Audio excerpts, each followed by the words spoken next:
লন্ডনে চিকিৎসা শেষে সোমবার দেশে ফিরছেন খালেদা জিয়া। নেতাকর্মীদের সুশৃঙ্খলভাবে অভ্যর্থনা জানানোর আহ্বান মির্জা ফখরুলের। আওয়ামী লীগ নিষিদ্ধ সহ হেফাজতে ইসলামের 12 দফা ঘোষণাপত্র, কোরআন সুন্নাহ বিরোধী কোনো প্রকার আইন না করার আহ্বান। ফেব্রুয়ারি নয়তো এপ্রিলে জাতীয় নির্বাচন চায় জামাতে ইসলামী। নারী সংস্কার কমিশন পুনর্গঠনের দাবি।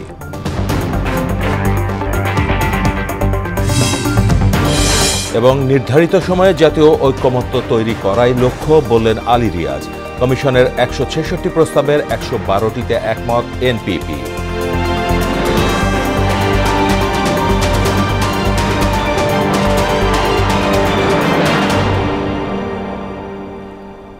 আসসালামু আলাইকুম, সবাইকে মোহনা সংবাদে স্বাগত। শুনছিলেন শিরোনাম, সঙ্গে আছি মাহমুদ হোসেন। এবার বিস্তারিত। যুক্তরাজ্যে চিকিৎসা শেষে সোমবার দেশে ফিরছেন বিএনপি চেয়ারপারসন বেগম খালেদা জিয়া। সন্ধ্যায় বিএনপি চেয়ারপারসনের গুলশান কার্যালয়ে দলের যৌথ সভা শেষে সাংবাদিকদের এসব কথা জানান দলের মহাসচিব মির্জা ফখরুল ইসলাম আলমগীর। কাতারের আমিরের পাঠানো এয়ার অ্যাম্বুলেন্সে 2 পুত্রবধূকে নিয়ে বেগম জিয়া দুপুরের আগেই দেশে পৌঁছাবেন। সড়কে কোনো রকম বিশৃঙ্খলা না করে সুশৃঙ্খলভাবে অভ্যর্থনা জানাতে নেতাকর্মীদের প্রতি আহ্বান জানান মির্জা ফখরুল। পাশাপাশি সাধারণ মানুষকে এলিভেটেড এক্সপ্রেসওয়ে ব্যবহারের জন্য অনুরোধ জানিয়েছেন তিনি।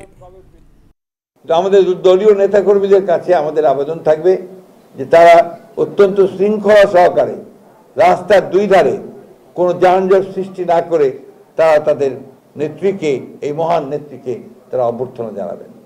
আমরা যেটা সাজেস্ট করেছি যে এক হাতে জাতীয় পতাকা, আরেক হাতে দলীয় পতাকা দিয়ে আমরা তাকে অভ্যর্থনা জানাবো। আমাদের দেশনেত্রী বেগম খালেদা জিয়ার সঙ্গে তার 2 পুত্রবধূ, তারাও আপনারা আসছেন। অন্তর্বর্তী সরকার সহসায় নির্বাচন দেবে না, তা কিছু উপদেষ্টার কথাবার্তায় স্পষ্ট বলে মনে করছে বিএনপি। দেশে লুটপাটের রাজত্ব কায়েমসহ শেখ হাসিনা সরকার দেশের ক্রীড়াঙ্গনকে ধ্বংস করে দিয়ে গেছে বলে অভিযোগও করেন দলটির নেতারা। রাজধানীতে নতুন ক্রীড়া সংগঠনের আত্মপ্রকাশ অনুষ্ঠানে তারা এসব কথা বলেন। তানজিদ ভুইয়ার প্রতিবেদন। ক্রীড়াই হবে রাষ্ট্র মেরামতের অন্যতম হাতিয়ার, এই স্লোগানে ক্রীড়া সংগঠনের আত্মপ্রকাশ অনুষ্ঠানের আয়োজন করা হয় পুরানা পল্টনের ক্রীড়া পরিষদ মিলনায়তনে। যাদের বেসিক ক্রিকেটিং আইডিয়াস আছে, যাদের একটা স্বপ্ন আছে যে আমি বাংলাদেশ ক্রিকেটকে এই জায়গায় নিয়ে যেতে চাই, আমি এটাই রিকোয়েস্ট করব যে তাদেরকেই সিলেক্ট করা হোক। এতে বিএনপির ক্রীড়া বিষয়ক সম্পাদক আমিনুল হক বলেন, প্রশাসন সহ প্রতিটি প্রতিষ্ঠান দলীয়করণ করে লুটপাটের রাজ্য কায়েম করেছিল শেখ হাসিনা সরকার। আর ঢাকা দক্ষিণ সিটির মেয়র ইশরাক হোসেন বলেন, সংস্কারের মাধ্যমে ক্রীড়াঙ্গনকে এগিয়ে নেওয়া হবে। বিএনপিকে বাদ দিয়ে যদি ঢাকায় বসে, মন্ত্রণালয়ে বসে কেউ নিজেরা বসে বসে সেখানে প্রতিনিধি নির্ধারণ করে, সেটা বাংলাদেশের জনগণ মেনে নেবে না। আমাদেরকে এই ক্রীড়াঙ্গনকে সংস্কার করে আগামী দিনে একটা নিরপেক্ষ ক্ষেত্র তৈরি হয়, সেটিকে আমাদেরকে নিশ্চিত করতে হবে। যে আওয়ামী লীগের প্রেতাত্মারা বা আওয়ামী লীগের যে স্বৈরাচারী ক্রীড়াঙ্গনে যারা ডমিনেট করার চেষ্টা করেছিল, সেই মানুষগুলো কিন্তু হকিতেও এখনো বহাল তবিয়তে বসে আছে। বাংলাদেশের রাষ্ট্রীয় প্রতিষ্ঠানগুলো থেকে বা বাংলাদেশের ক্রীড়াঙ্গন থেকে এখন পর্যন্ত পরিপূর্ণ স্বৈরাচার মুক্ত করতে পারে না। আওয়ামী লীগকে পুনর্বাসনের চেষ্টা চলছে অভিযোগ করে দ্রুত নির্বাচন দিয়ে গণতন্ত্র ফিরিয়ে আনার আহ্বান জানান বিএনপি চেয়ারপারসনের উপদেষ্টা আব্দুস সালাম এবং দলের যুগ্ম মহাসচিব খায়রুল কবির খোকন। দ্রুত সময়ের মধ্যে সংস্কার শেষ করে যে আগামী দিনে একটি নির্বাচন, অবাধ, সুষ্ঠু, গ্রহণযোগ্য নির্বাচন থেকে রোডম্যাপ ঘোষণা করতে হবে। যদি দেশটাকে পরিবর্তন করতে হয়, সবকিছু যদি পরিবর্তন করতে হয়, নির্বাচনের কোনো বিকল্প নাই। জনগণ ঠিক করবে যে কে দেশ চালাবে। স্থায়ী কমিটির সদস্য হাফিজ উদ্দিন আহমেদ বলেন, সরকার যে নির্বাচন চায় না তা কিছু উপদেষ্টার কথাতেই স্পষ্ট। উপদেষ্টাদের কথাবার্তায় আমাদের মনে প্রতীতি জন্মেছে যে এরা দেশের গণতন্ত্রকে আবার পূর্ণমাত্রায় বিকশিত হওয়ার সুযোগ দেবে না। মানবিক করিডোর, আমরা কি জনগণের সম্মতি ব্যতি রেখে যুদ্ধে জড়িয়ে পড়তে যাচ্ছি? রাষ্ট্র নিয়ে ছিনিমিনি খেলা ঠিক হবে না মন্তব্য করে মিয়ানমারে মানবিক করিডোর নিয়ে সরকারের সমালোচনাও করেন তিনি। আমরা শুধুমাত্র একটা সুষ্ঠু নির্বাচন চাই, জনগণ যাকে খুশি ভোট দিয়ে তাদের পছন্দের দলকে ক্ষমতায় নিক। তানজিদ ভুইয়া, মোহনা সংবাদ, ঢাকা। জনগণ যেভাবে ঐক্যবদ্ধ হয়ে স্বৈরাচার সরকারকে হটিয়েছে সেভাবে একটি সুষ্ঠু ও নিরপেক্ষ নির্বাচন আদায়ে ঐক্যবদ্ধ হওয়ার আহ্বান জানিয়েছেন বিএনপির senior vice chairman Shah Mofazzal Hossain Kaikobad. কুমিল্লার মুরাদনগর উপজেলার বাঙ্গরা উমালোচন উচ্চ বিদ্যালয় মাঠে এক জনসভায় তিনি বলেন, সংস্কারের দায়িত্ব নির্বাচিত গণতান্ত্রিক সরকারের, অন্তর্বর্তী সরকারের নয়। আপনাদের সংস্কারের প্রয়োজন নাই, সংস্কার ছেড়ে দিন।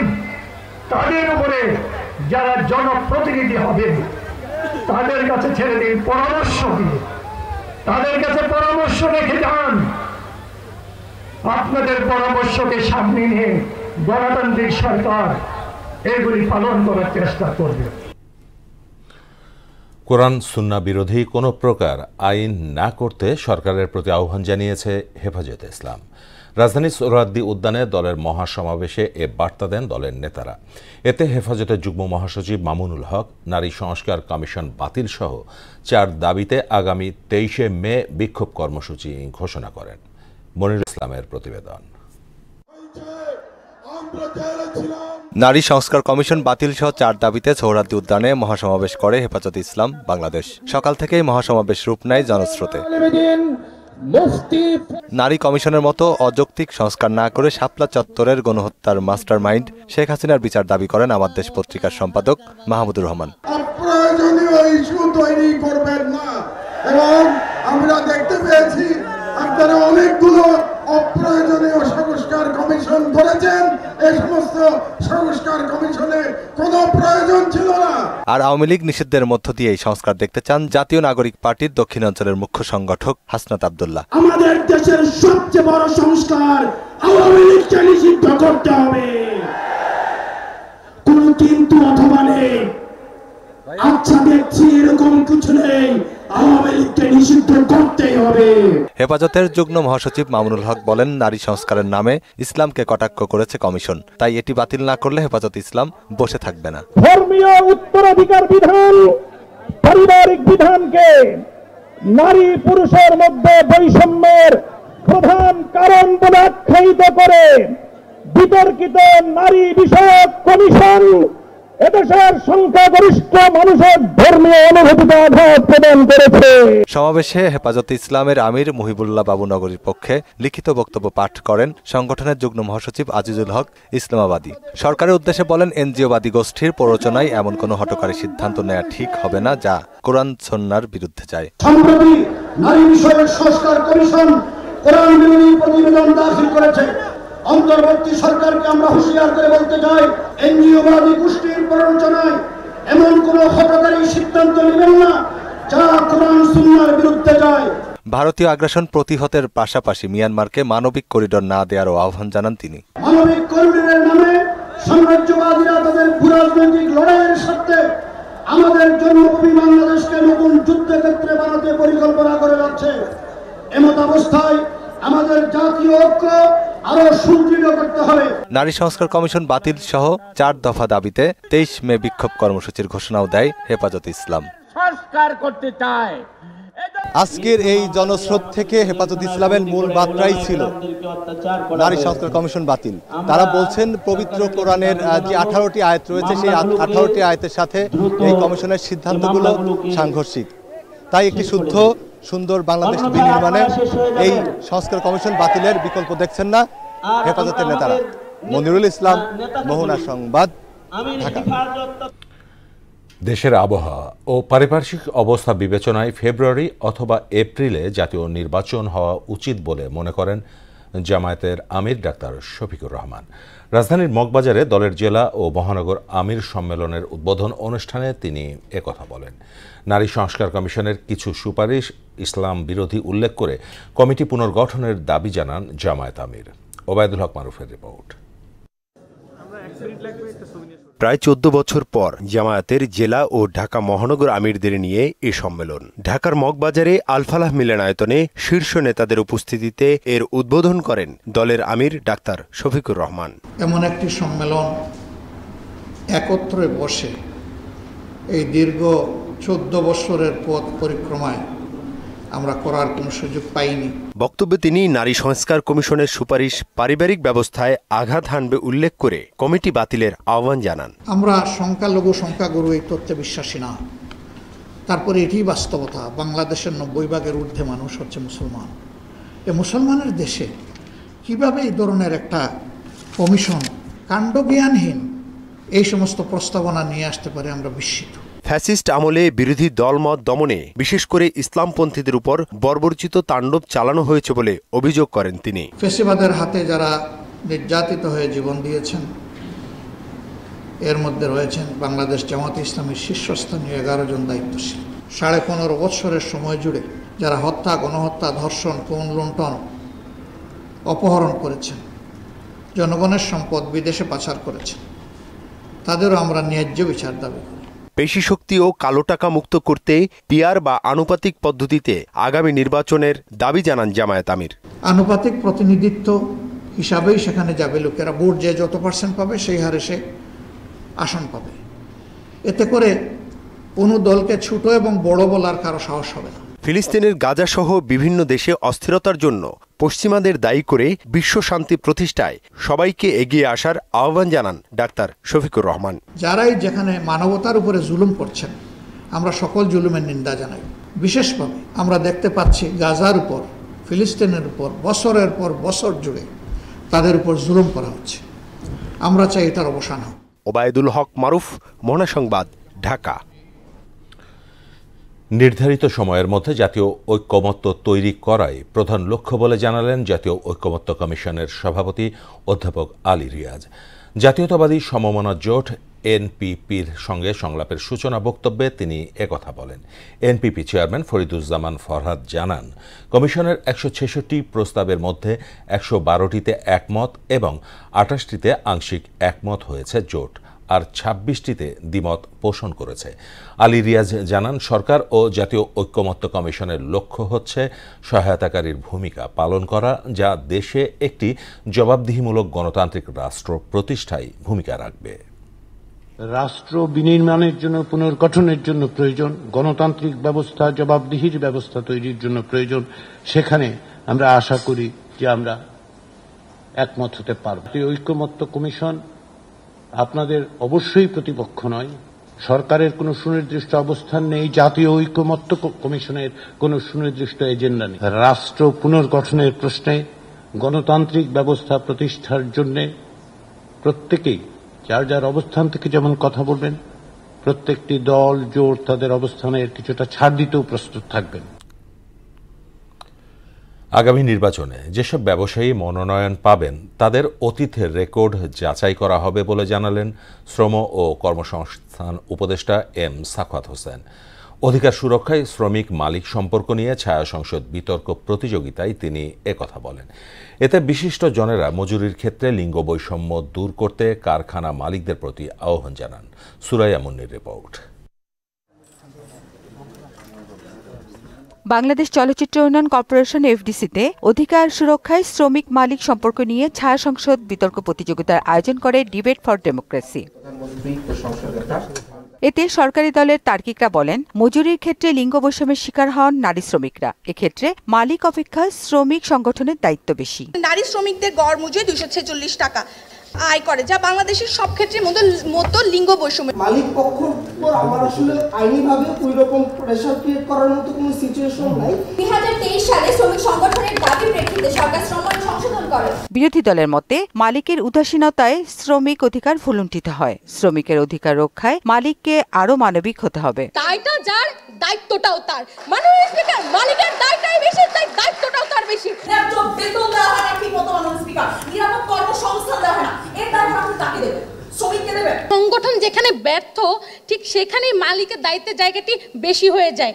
শ্রমিকদের ন্যায্য অধিকার আদায়ে নিজেদের পরামর্শ তুলে ধরেন debate for democracy chairman Hasan Ahmed Chowdhury Kiran এবং শ্রম ও কর্মসংস্থান মন্ত্রণালয়ের সচিব AHM শফিকুজ্জামান। মালিক পক্ষ তার স্বার্থে যেমন নেগোসিয়েশন করতে পারছে, শ্রমিকদেরও যেন তার স্বার্থে যেন একইভাবে সংগঠিত হয়ে নেগোসিয়েশন করতে পারে। শ্রম ও কর্মসংস্থান উপদেষ্টা এম সাখাওয়াত হোসেন বলেন, বিগত আমলে সংসদের 178 থেকে 180 জন সদস্য ছিলেন ব্যবসায়ী, ফলে দুর্বৃত্তায়ন বেশি হয়েছে। তাই আগামী নির্বাচনে যেসব ব্যবসায়ী মনোনয়ন পাবেন তাদের অতীত রেকর্ড যাচাই বাছাই করার পরামর্শ দেন তিনি। ব্যবসায়ী যদি তিনি নমিনেশন পান তাহলে তার আদিপান্ত খুঁজে দেখতে হবে। রাজনৈতিক দলগুলোকে অনুরোধ করব, আপনারা যখন নমিনেশন দেবেন please look and it. Election কমিশনের দায়িত্ব হবে সামহাও আরপিওতে পরিবর্তন আনা। বিতর্কে বিজয়ী হয়েছেন বিরোধী দল, পরে দু দলের হাতে পুরস্কার তুলে দেন শ্রম উপদেষ্টা।